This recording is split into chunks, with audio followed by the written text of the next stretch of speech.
enfim, com um infarto, dizendo, não, aqui você não pode, só vai ficar quem tem Covid. Você tinha que, na UTI, você tinha que fazer esse atendimento. Nós não tivemos. Como o Monarca falou, a situação entre a morte e a morte, ou entre o mínimo da possibilidade de viver e a morte. É o que você falou.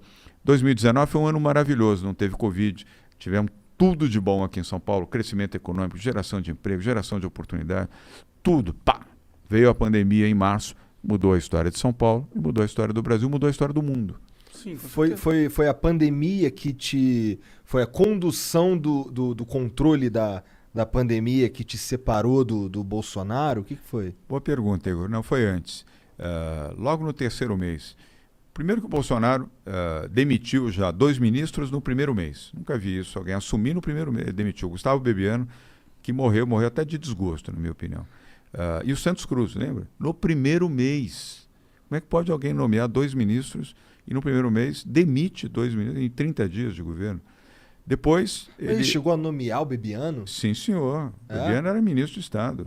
Sim, senhor. Caralho. E o Santos Cruz também. Demitiu, em 30 dias demitiu os 2. Os 2. E o Bebiano foi o que estava do lado dele fazendo a campanha dizem dele. Que ele era o homem, o braço direito do cara na campanha. E fez a campanha o tempo todo no Rio de Janeiro, junto com o Paulo Marinho e outros poucos. A gente conversou com o filho do Paulo Marinho aí. O André Marinho. Grande figura, o Andrezinho. Figuraça. Figuraça. E depois ele disse várias vezes, eu ouvi, vocês viram, então, dizendo, não serei candidato à reeleição, sou contra a reeleição. Pô, no segundo mês, em fevereiro, ele já falou, sou candidato à reeleição. Falei, mas como é que pode isso, um presidente que na campanha disse que não seria candidato à reeleição, se elegeu dizendo, não serei candidato à reeleição. Aí assume no dia 2 de janeiro, em fevereiro já diz que é candidato à reeleição. Isso é clássico político, né, Dória? Vamos lá, vai. Não estamos surpresos, vai. Bom, fora isso, a demissão dos ministros. Depois quer combater a corrupção. Aí defenestrou, demitiu... Desde o início foi uma situação conflitiva. Defenestrou é maneiro. Jogou pela janela. E transformou o Sérgio Moro em inimigo. Pô, já começou, não é que foi quando depois de demitiu, já durante o período. O Sérgio Moro tomava tiro todo dia, humilhações do governo, tudo. E cadê o governo que ia combater a corrupção? Mandou embora o Sérgio Moro e transformou o Sérgio Moro no inimigo da República. Ia defender o meio ambiente, o que fez? Nunca se invadiu tanto a Amazônia, nunca se derrubou tanta árvore, nunca se teve tanto incêndio, tanto mal feito ao meio ambiente no Brasil como no governo Bolsonaro, logo no início. O que é isso? Que país é esse? Aí fazer um governo liberal. Eu conheço o Paulo Guedes, gosto do Paulo Guedes, mas acho que ele está contaminado pelo Bolsonaro. Não, vou privatizar tudo, vou privatizar os Correios, lembra-se? Os Correios vão ser privatizados. Ele falou na campanha isso. Vou privatizar os Correios, vou privatizar a Eletrobras. O que privatizou? Nada. Está aí falando até agora que vai privatizar os Correios, vou privatizar a Eletrobras, e não privatizou. Nós já temos 2 anos e meio. Me dê um exemplo claro de uma grande instituição pública que foi privatizada. Naquilo que ele dizia, mais privado, menos público, mais Brasil, menos Brasília, logo no início. Eu sei que ele criou uma estatal nova, né?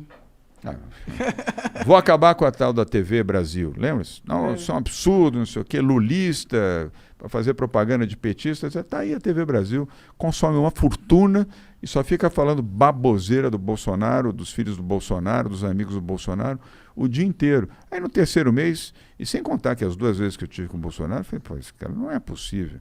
O jeito que fala o que ele fala, os absurdos, Igor, os absurdos, eu não posso falar porque eu não falo palavrão, também esse negócio assim foi constrangedor conversar com o Bolsonaro.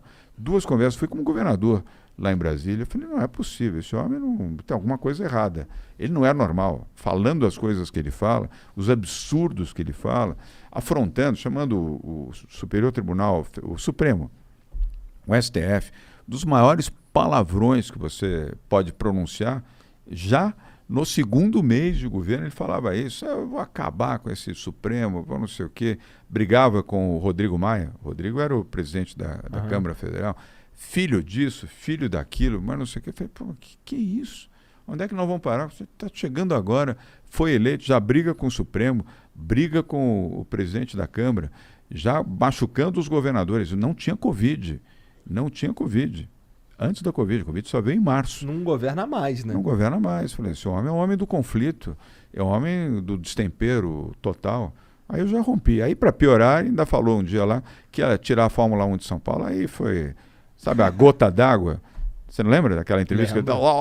Acho comigo, tchau, acho que é do Rio de Janeiro, já está 99,9%. Ele falou isso numa coletiva de imprensa, lá junto com o inglês da Fórmula 1 e junto com o Witzel, que era então governador do Rio de Janeiro. 99,9% que vai ser no Rio de Janeiro. Vamos construir um autódromo, vamos gastar R$1 bilhão e vamos tirar a Fórmula 1 de São Paulo. Falou assim, vamos tirar a Fórmula 1 de São Paulo. Aí foi a gota d'água. A gota d'água. Viagem isso, né? Não, ele quer pôr no Rio. A base dele eleitoral é mais no Rio. A Fórmula 1 é um puta empreendimento para uma cidade. E o que aconteceu? Nada. A Fórmula 1 está aqui, renovamos por mais 10 anos, agora em novembro tem a Fórmula 1. Mas ali foi a gota d'água. Eu falei, pô, esse cara é um irresponsável. Fazer um autódromo, gastar R$1 bilhão para fazer um autódromo lá em Teodoro. Você já foi lá em Teodoro? Você é do Rio, né? Ah, não, você é, eu sou do Rio. Do Rio. Você é. Pô, você sabe o que é Teodoro? É campo ali. Nem o Exército gosta de ir lá. Aquilo foi cedido para o Exército para fazer treinamento militar. Nem o Exército brasileiro. O cara disse que ia gastar R$1 bilhão para fazer autódromo. 1 bi. Gente morrendo de fome. Gente com dificuldade para ter casa, para ter comida. O cara vai gastar 1 bi para fazer um autódromo. A gente Copa do Mundo. A gente tem umas pautas que precisam ser vistas antes de autódromo. Tipo, saneamento básico, tá? A parada por exemplo, gente... Porra, do século passado, né? Retrasado, vai. Gente que não tem água tratada, que não tem esgoto. O cara quer gastar 1 bi para fazer um autódromo. Só pela vaidade de fazer no Rio de Janeiro. Já tem o autódromo aqui de Interlagos, os pilotos amam o autódromo de Interlagos, está pronto, está em ordem. Para quê? Só para a vaidade, dizendo, olha, é um absurdo, uma responsabilidade. Ali foi a gota d'água. Ali, a partir daquele momento, falei, não, acabou, chega. Aí você rompeu com ele? Eu rompi, evidente. Esse maluco. Pô. Foi aí que ele começou a te zoar de calça colada? Calça justa. Calça justa. Ele tem uma fixação pela minha calça justa, que é uma coisa impressionante. Deve ter fixação por outra coisa também, né? Mas a calça justa ele tem. Aí eu incorporei. Sai daí, show, maluco. Pô, você não faz meu gênero, não. Sai daí. Não quero saber disso, não. Pô. Tu quer ser presidente?